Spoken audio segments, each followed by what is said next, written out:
Hello ನಮಸ್ಕಾರಗಳು ನನ್ನ ಕರಾವಳಿ ಕುಟುಂಬಕ್ಕೆ. ಇವತ್ತು ನಾನು ಮಾಡ್ತಿರೋದು ಒಂದೊಳ್ಳೆ ಪೈನಾಪಲ್ ಐಸ್ ಕ್ರೀಮ್. ಆಯ್ತಾ, ಈ ಪೈನಾಪಲ್ ಐಸ್ ಕ್ರೀಮ್ ಮಾಡೋದು ತುಂಬ ಈಸಿ ಆಗೋ ಸಿಂಪಲ್. ಆಲ್ಮೋಸ್ಟ್ ಆಗಿ ಈ ಸೀಸನಲ್ಲಿ ಎಲ್ಲ ಸೈಡಲ್ಲೂ ಪೈನಾಪಲ್ ಹಣ್ಣು ಸಿಗ್ತಾ ಇರ್ತವೆ. ನೀವು ಪೈನಾಪಲ್ ಹಣ್ಣು ಹಾಗೆ ತಿನ್ನೋ ಬದಲು ನೀವು ಈಸಿಯಾಗಿ ಮನೆಯಲ್ಲಿ ಈ ಥರ ಐಸ್ ಕ್ರೀಮ್ ಮಾಡಿ ತಿನ್ನೋದು ಹೇಗೆ ಎಂಬುದನ್ನು ನಾನು ವಿಡಿಯೋದಲ್ಲಿ ತೋರಿಸಿದ್ದೀನಿ.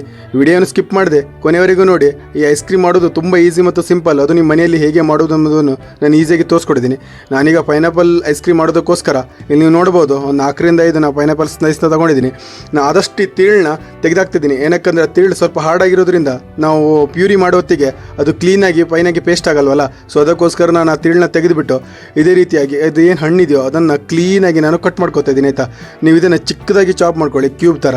ಏನಕ್ಕಂದ್ರೆ ಒಂದು ಸ್ವಲ್ಪ ನಾವು ಅದನ್ನು ಹಾಗೆ ಎತ್ತಿಟ್ಕೋಬೇಕು. ಏನಕ್ಕಂದರೆ ಪಲ್ಪಿ ಥರ ಮಾಡಿಬಿಟ್ಟು ಅದನ್ನು ಐಸ್ ಕ್ರೀಮ್ ಮಿಕ್ಸ್ ಮಾಡಲಿಕ್ಕೆ. ಇನ್ನೊಂದು ಸ್ವಲ್ಪ ನಾವು ಇದನ್ನು ಮಿಕ್ಸಿಗೆ ಹಾಕ್ಬಿಟ್ಟು ಫೈನಾಗಿ ಪೇಸ್ಟ್ ಮಾಡ್ಕೋತೀವಿ. ಆಯಿತಾ, ಸೊ ನೋಡಿ ನಾನು ಈ ಥರ ಕ್ಲೀನಾಗಿ ಇದನ್ನು ಕಟ್ ಮಾಡ್ಕೋತಾ ಇದ್ದೀನಿ. ನೀವು ಇಲ್ಲಿ ಅಬ್ಸರ್ವ್ ಮಾಡ್ತಾ ಇರ್ಬೋದು. ಈ ಥರ ನೀವು ಕ್ಯೂಬಾಗಿ ಕಟ್ ಮಾಡೋದಂದ್ರೆ ನಾನು ಇಲ್ಲಿ ಮಿಕ್ಸಿ ಜಾರ್ ತೊಗೊಂಡು ಇದಿಷ್ಟು ನಾನು ಮಿಕ್ಸಿಗೆ ಹಾಕ್ಕೊಂಡು ಪೇಸ್ಟ್ ಮಾಡ್ಕೊಂಡಿದ್ದೀನಿ. ಇನ್ನೊಂದು ಸ್ವಲ್ಪ ಹಾಗೆ ಕಪ್ಪಲ್ಲಿ ಎತ್ತಿಟ್ಕೊಂಡಿದ್ದೀನಿ. ಏನಕ್ಕಂದ್ರೆ ಅದು ಆಮೇಲೆ ಲಾಸ್ಟಲ್ಲಿ ಮಿಕ್ಸ್ ಮಾಡೋಕ್ಕೆ ಬೇಕಾಗುತ್ತೆ. ಸೊ ಇವಾಗ ನಾನು ಹೀಗೆ ಪೈನಾಪಲ್ ಐಸ್ ಕ್ರೀಮ್ ಮಾಡಲಿಕ್ಕೆ ಇದು ವಿಪ್ಡ್ ಕ್ರೀಮ್ನ ತೊಗೊಂಡಿದ್ದೀನಿ. ಈ ವಿಪ್ಡ್ ಕ್ರೀಮ್ನ ಮನೆಯಲ್ಲಿ ಹೇಗೆ ಮಾಡೋದು ಎಂಬುದನ್ನು ನಾನು ವಿಡಿಯೋನ ಆಲ್ರೆಡಿ ಅಪ್ಲೋಡ್ ಮಾಡಿದ್ದೀನಿ. ಡಿಸ್ಕ್ರಿಪ್ಷನಲ್ಲಿ ಸಹ ವಿಡಿಯೋ ಇದೆ. ಸೊ ನೀವು ಬೇಕಾದ್ರೆ ಹೋಗಿ ಚೆಕ್ ಮಾಡ್ಬೋದು. ಆಲ್ರೆಡಿ ಮೊದಲೇ ಅಪ್ಲೋಡ್ ಮಾಡಿದ್ದೀನಿ ಹೇಗೆ ವಿಪ್ಡ್ ಕ್ರೀಮ್ ರೆಡಿ ಮಾಡೋದು ಎಂಬುದನ್ನು. ಸೊ ಹಾಗೆ ನಾನು ಕಂಡೆನ್ಸ್ಡ್ ಮಿಲ್ಕ್ ಸಹ ತೊಗೊಂಡಿದ್ದೀನಿ ಇಲ್ಲಿ 3/4 ಕಪ್ ಆಗೋಷ್ಟು. ಸೊ ನಾನು ಕಂಡೆನ್ಸ್ಡ್ ಮಿಲ್ಕ್ ವಿಡಿಯೋನ ಸಹ ಆಲ್ರೆಡಿ ಅಪ್ಲೋಡ್ ಮಾಡಿದ್ದೀನಿ. ನೀವು ನಾನು ಪ್ರೀವಿಯಸ್ ವಿಡಿಯೋನ ಚೆಕ್ ಮಾಡ್ಬೋದು ಅಥವಾ ಡಿಸ್ಕ್ರಿಪ್ಷನ್ ಬಾಕ್ಸಲ್ಲೂ ಸಹ ಹಾಕಿರ್ತೀನಿ. ನೀವು ಇದನ್ನು ತುಂಬ ಈಸಿಯಾಗಿ ಸಿಂಪಲಾಗಿ ಮಾಡ್ಬೋದು. ಯಾವುದೇ ರೀತಿಯಾದಂಥ ನೀವು ಕೆಮಿಕಲ್ ಮಿಕ್ಸ್ ಇಲ್ಲದೆ ನೀವು ಈ ರೀತಿಯಾದಂಥ ವಿಪ್ಡ್ ಕ್ರೀಮ್ ಮತ್ತು ಕಂಡೆನ್ಸ್ಡ್ ಮಿಲ್ಕ್ನ ರೆಡಿ ಮಾಡ್ಬೋದು. ಇವಾಗ ನೀವು ಇದೆರಡನ್ನು ಮಿಕ್ಸ್ ಮಾಡಿ ನೀವು ಒಂದು 60 ಸೆಕೆಂಡ್ ಈ ಥರ ಬ್ಲೆಂಡ್ ಮಾಡಿ. ಆಯಿತಾ, ನೀವು ಈ ಥರ ಬ್ಲೆಂಡಲ್ಲಿ ಬ್ಲೆಂಡ್ ಮಾಡೋದ್ರಿಂದ ಅದು ಕ್ಲೀನಾಗಿ ಮಿಕ್ಸ್ ಆಗುತ್ತೆ. ನೀವು ಇನ್ ಕೇಸ್ ಬ್ಲೆಂಡರ್ ಇಲ್ಲಾಂದರೆ ವಿಸ್ಕರ್ ಅಂತ ಸಿಗುತ್ತಲ್ಲ, ಆಲ್ಮೋಸ್ಟ್ ವಿಕ್ಸರಲ್ಲಿ ಸಹ ನೀವು ಮಿಕ್ಸ್ ಮಾಡ್ಕೋಬೋದು, ನೋ ಪ್ರಾಬ್ಲಮ್ಮು. ಸೊ ಇವಾಗ ನೀವು ನೋಡ್ಬೋದು ನಾನೇನಾದ ಕಟ್ ಮಾಡಿಕೊಡ್ತಂಥ ಫ್ರೂಟ್ಸ್ನ ನಾನು ಅಲ್ಲಿ ಹಾಕ್ಬಿಟ್ಟು ಪೇಸ್ಟ್ ಮಾಡ್ಕೊಂಡಿದ್ನಲ್ಲ. ಸೊ ಇವಾಗ ಇದನ್ನು ಅರ್ಧ ಕಪ್ ಇದಕ್ಕೆ ಮಿಕ್ಸ್ ಮಾಡ್ತಾಯಿದ್ದೀನಿ.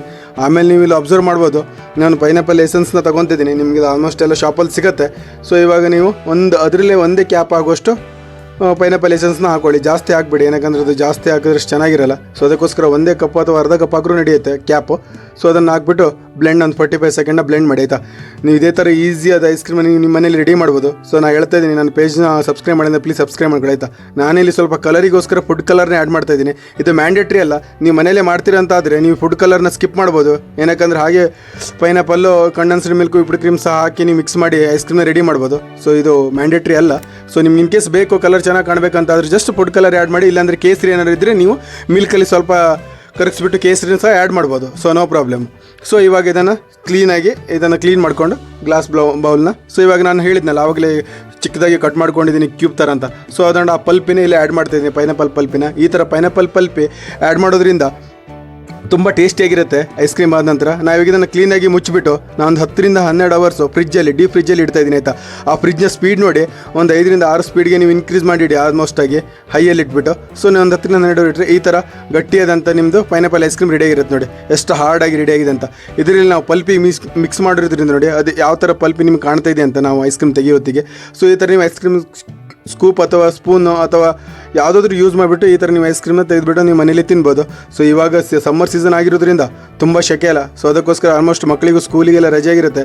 ಸೊ ಇದೇ ರೀತಿಯಾದ ಪೈನಾಪಲ್ ಐಸ್ ಕ್ರೀಮ್ನ ನೀವು ರೆಡಿ ಮಾಡಿ. ಕಂಡೆನ್ಸ್ಡ್ ಮಿಲ್ಕು ವಿಪ್ಡ್ ಕ್ರೀಮ್ ಪ್ರತಿಯೊಂದು ರೆಡಿ ಮಾಡೋದು ಹೇಗಂತ ನಮ್ಮ ಮನೆಯಲ್ಲಿ ವಿಡಿಯೋನ ಆಲ್ರೆಡಿ ಅಪ್ಲೋಡ್ ಸಹ ಮಾಡಿದ್ದೀನಿ. ಅದನ್ನು ಡಿಸ್ಕ್ರಿಪ್ಷನ್ ಬಾಕ್ಸಲ್ಲೂ ಸಹ ಇದೆ, ನೀವು ಹೋಗಿ ಇನ್ನೊಮ್ಮೆ ಚೆಕ್ ಮಾಡ್ಕೊಳ್ಳಿ. ಆಮೇಲೆ ನೀವು ಇದನ್ನು ನಿಮ್ಮ ಮನೇಲಿ ಈಸಿಯಾಗಿ ರೆಡಿ ಮಾಡ್ಬೋದು. ಸೊ ಇವಾಗ ನೀವು ಇದನ್ನು ಐಸ್ ಕ್ರೀಮ್ಗೆ ಸ್ವಲ್ಪ ನಿಮ್ಗೆ ಇಷ್ಟವಾದ ಡ್ರೈ ಫ್ರೂಟ್ಸ್ನ ಮೇಲ್ಗಡೆ ಸ್ಪ್ರೆಡ್ ಮಾಡಿ. ಚಾಕ್ಲೇಟ್ ಸಿರಪೆಲ್ಲ ಹಾಕ್ಸೋಕೆ ಹೋಗ್ಬೇಡಿ. ಸೊ ಸ್ಪ್ರೆಡ್ ಮಾಡಿಬಿಟ್ಟು ಇದನ್ನು ನೀವು ನಿಮ್ಮ ಫ್ಯಾಮಿಲಿ ಫ್ರೆಂಡ್ಸ್ಗೂ ಸಹ ಸರ್ವ್ ಮಾಡಿ. ಆಯಿತಾ, ಇದು ತುಂಬ ಟೇಸ್ಟಿಯಾಗಿರುತ್ತೆ.